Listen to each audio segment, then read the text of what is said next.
so right now I'm putting propellers on. There's A and B. They're hard to read, so like this one needs silver Sharpie, write B on there. But you can read them. Any which way, it shows the direction of rotation is this way, so you actually tighten them by holding the outer motor casing here, right? And you spin them on. So I'm going to show you that here in a second. See how this just... And then now it's hitting the rubber. Right now it's hitting the rubber, so you know you can go a little tighter than that. Okay. And then we're supposed to turn it 1.5 turns more. So you always turn this thing.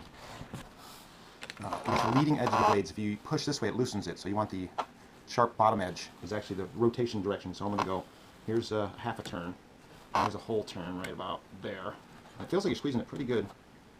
Just be careful. So I'm going to do a little longer. I'm going to go about 1.5, right about there. So they're pretty darn tight.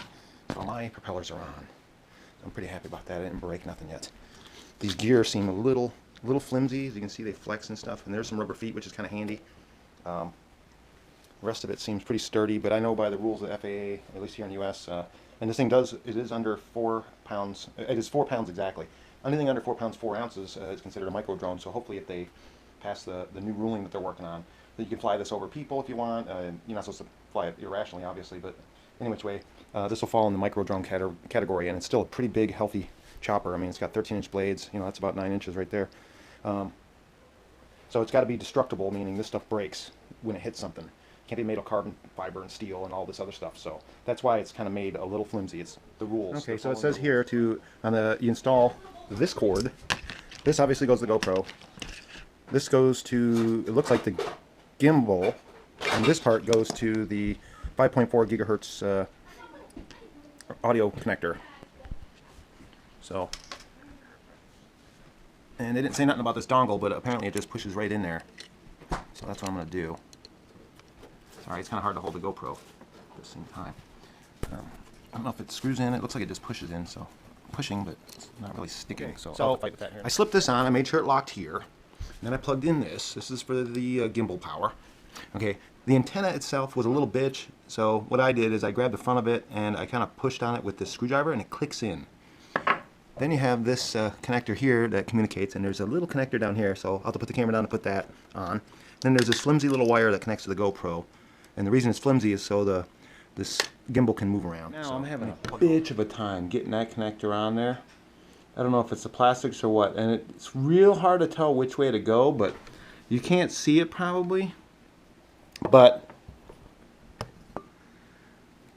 there actually is a teensy weensy little bump out on this side, and that goes to the right if you have the copter upside down like I do. And boy, I don't even know if this fits in there. It doesn't seem like it's, you know what, it's a different length and everything, so obviously that's the wrong connector. So I got to figure out where to plug this in. I discovered where I was making a mistake, so I took the gimbal off. Took this connector off. And there's actually another connector on the side. See, there's a hidden one here, and you're like, okay, you think that's it, but that's like 10 pin. Then there's this one, you think, oh, do I unplug that one and plug this one in? No, you go to the side. Then on this thing, there's a little arrow on top, and it's hard to see the little alignment slots, and you have to shove it in there pretty hard, but be careful. And I think once you got that in there, you don't have to take it out, so that's a good thing. So now I'm going to install the gimbal. And you got to line it up kind of, and then push down a little until it kind of clicks and you can feel it stiff. Then we're going to install this power cord. Then I'm going to plug this into the side of here, the GK048 or whatever, and then this plugs into the GoPro.